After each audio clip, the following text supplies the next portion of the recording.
from here onwards, Manoj is going to give you the information about the Foreign Embassy Fellowship. Thank you. Am I audible to you all? Yes, sir. Yes, sir. Yes. Yeah. Thanks, Dr. Pallavi, for your detailed, informative talk. It makes my job easier to explain this fellowship because she already told us what do you actually need to apply for fellowship.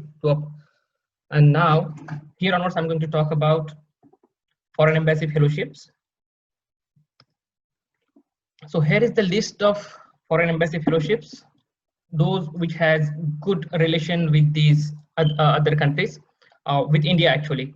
So we can have Foreign Embassy Fellowships of Japan, Korea, New Zealand, even UK, China, Taiwan, Turkey, a list of fellowships.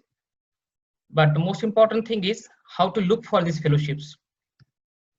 So this is our MHRD, Ministry of Human Resource Development, and this is the website of MHRD. This website contains every information about the Foreign Embassy Fellowship. It has a higher education department. These are the steps which you need to follow to go for these fellowships. But I think better than this, I will show you how to look for these fellowships from the beginning on internet.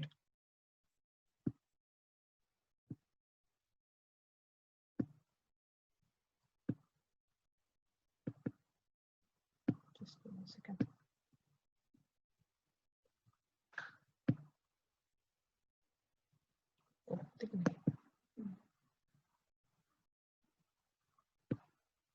Can you see this? Can you see my window now? Yes.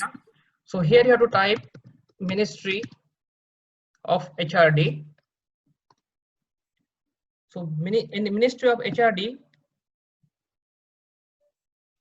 once it opens, there is a department tab. So you have two sub tabs in the department. One is school and education, and the other is higher education. One thing to be noted now, the Ministry of HRD's name is now changed to Ministry of Education, Government of India. So be careful of that. So in this higher education tab, just click it here. It will take some time to load. And once after clicking the higher education, you will get this window. So here is the circular that they are going to pop up for every scholarship they are going to advertise here. Click on this more options. Yeah, so there are lots and lots of notifications here. So better to look for the notification that you are interested in. So what we can do here, we will select a higher education department here, and then we will select the scholarships. So it will show us only scholarships advertisements. So yeah, so here it is showing all the scholarship advertisement that they have posted on their website. So I am especially interested in, you can see it, this is Chinese government scholarship, this is Japanese government scholarship, this is Japanese one, this is Commonwealth New Zealand, this is Korea scholarship. So lots and lots of scholarship will be posted here. You need to keep an eye on that. Each scholarship has different point of time when they will advertise their scholarship. So while looking for Japanese government scholarship, you have to be careful that you have to look for Japanese government research student scholarship. They have scholarship for undergraduate program as well. You can go to Japan in under MEX program for your undergraduation. They will provide everything for you. But here we are interested in Japanese government scholarship for research students. So you have to click these options, and it will open a window, a PDF file, in fact, which are the guidelines for the Japanese government scholarship program. So instead of this one, I will show you what are the important things in there to look for. Yeah, so you can see, so this deadline for this application has already been passed. You need to wait for the next year advertisement, but I'm still showing you. So here you can see this is the MEX fellowship for research students, and the deadline for this application was 9th of July 2020, so which is already been passed. So you can't apply for this advertisement. The application generally comes out around March-April period. So you keep an eye if you are interested in going to Japan. So there are different fields students can apply for this scholarship. So there is biology and biotechnology field as well and agriculture field as well. These students can apply and other students can also apply for the MEX scholarship. The eligibility for the research student fellowship is bachelor's degree, but and the minimum criteria is that you should have 65% of the marks, and for the doctoral degree the minimum qualification is master's degree.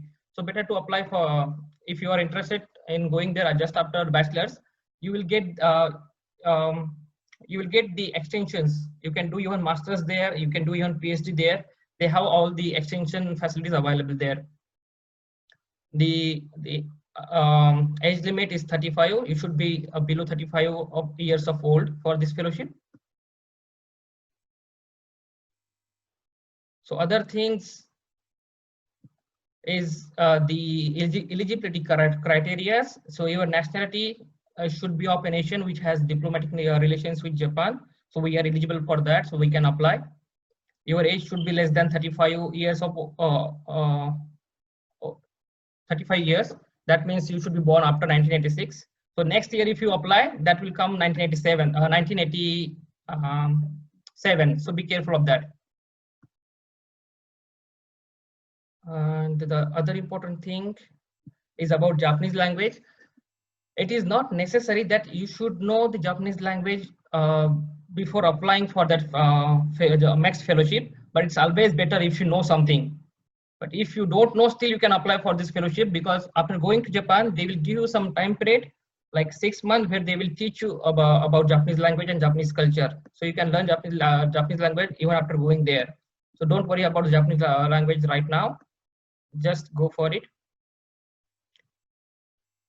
There are some non-eligibility criteria for this one, that you should not be a military personnel and you should not miss the dates of arrival in Japan and other things which are common to every other scholarship.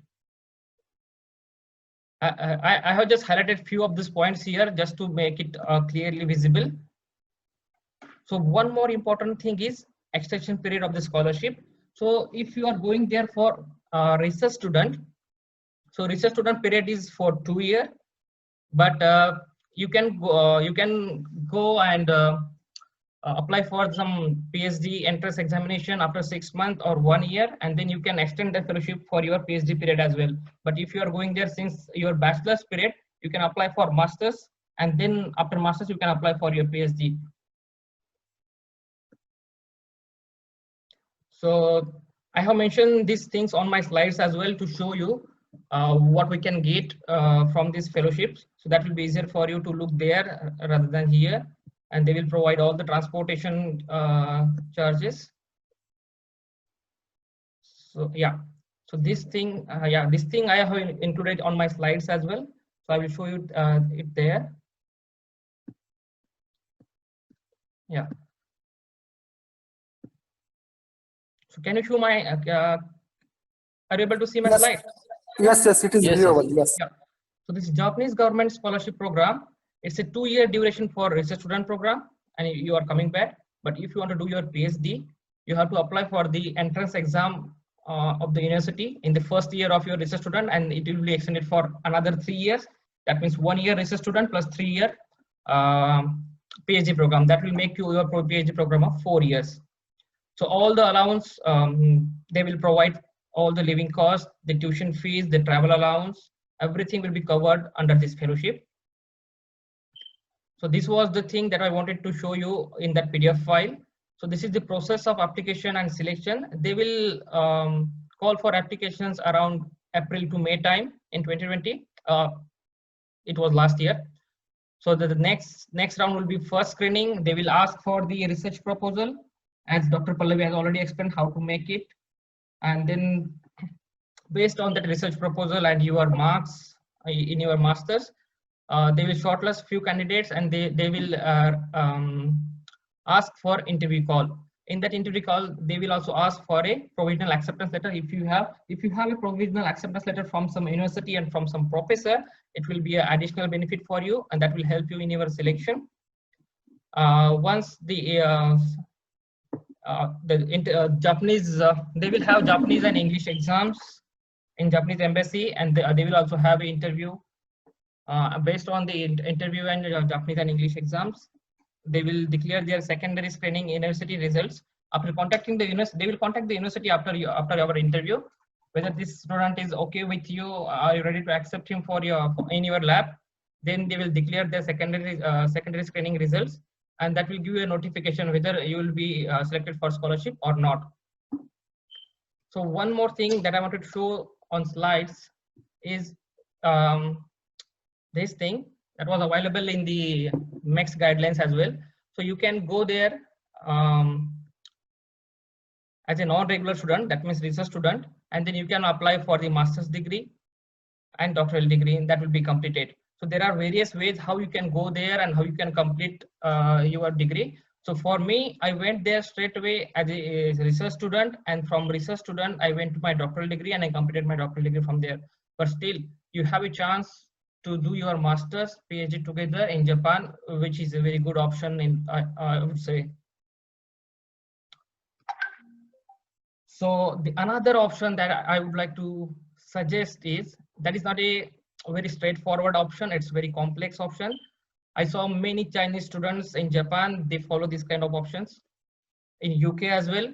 So they go for the PhD anyway, whether they will get the fellowship or not. After going for the PhD, they will look for a teaching assistant job or research assistant job or other part-time job. They might ask some funding from the professor, or they will do they will apply for the private fellowships after going to the PhD. And the good thing with the developed countries, almost all the developed countries have some sort of financial assistance available for you if you are already entered your PhD. So if you are not very good financially at your home, so I will not suggest you this way, but this is still an option if you are highly motivated, highly determined for your PhD. So this is the list of different fellowships from UK. You can see several hundred fellowships here. And if you Google it, there are tons and tons of fellowship available. You just need to have a determination and strong will to go for it. So with this, me and Dr. Pallavi Patil, we would like to finish our talk. So, and we are open for the questions. Thank you.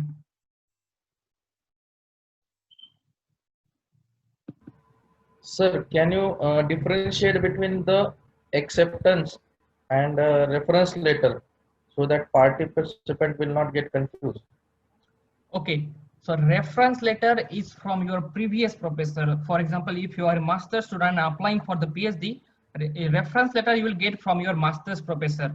So he will tell you about you to your PhD professor, how you were in your master's degree, whether you were very interactive, whether you were very curious about your research and all those things. So that's a reference letter. Your master's professor will tell you about yourself to your next professor. So the acceptance letter is something your next professor, your PhD professor will give you. Acceptance letter is just saying that he is willing to take you in his lab for the PhD program. So that's the difference of acceptance and reference letter. Pallavi, would like to say something about this? So once the professor gives the acceptance, he will also make an contact between you and the administrative office, which will give you some official documents related to your admission. So once you get some official administrative documents, it means your admission will be confirmed, and that will be helpful for you for applying for the PhD fellowships. I hope. Yeah, this answers your question, right? Yes, yes, sir. Yes, sir. Yeah. Any other questions, please? Hello. Yeah. Sir, there is another question from Ishwari Chauhan. Why Japan is best option for MTech biotechnology? Yeah, I'm not saying here that Japan is the best option. You have many other options as well, but Japan is good option where you get to know many other things other than just what you learn, because Japanese culture is something that if you are really interested in, then there are many things to learn. Other than if I would like to answer for MTech biotechnology, you can even go to UK. UK is also a good options, just not Japan. But yeah, you can go to Japan and UK as well. Is that answers your questions?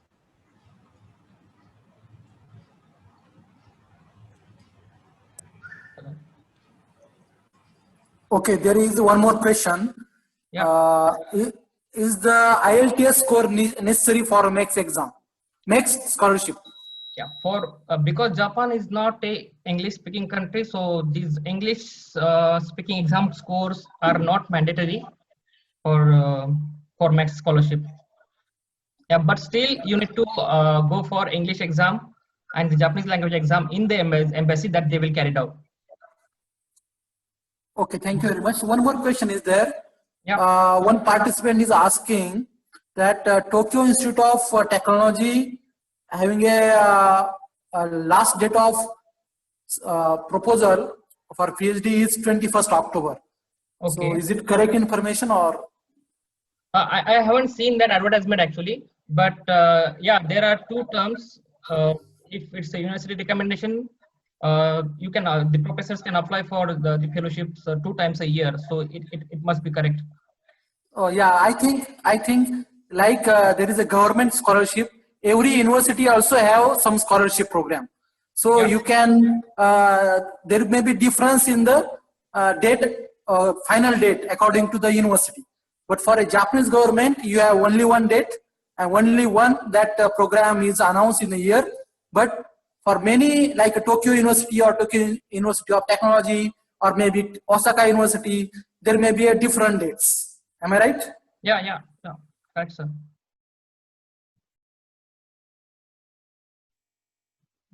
Yeah. Any other questions? One student is asking about robotics. So can he go for a robotics? Yeah, of course you can go for robotics. So one of our speaker in the beginning of this talk, Dr. Dhanashree Shinde, she did her PhD in robotics in Japan. And I would say, if you want to go for robotics, choose Japan because Japan is very good in technology. So that will definitely give you something addition if you are doing it in some other country. Japan is always a good option for robotics.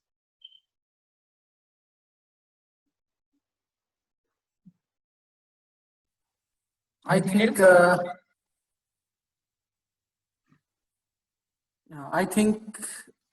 we need some time for next speaker also. So on behalf of organizing committee, I thank Dr. Manoj and Dr. Pallavi for their reach this talk, and I will ask Dr. Dr. Sopan Wag to continue.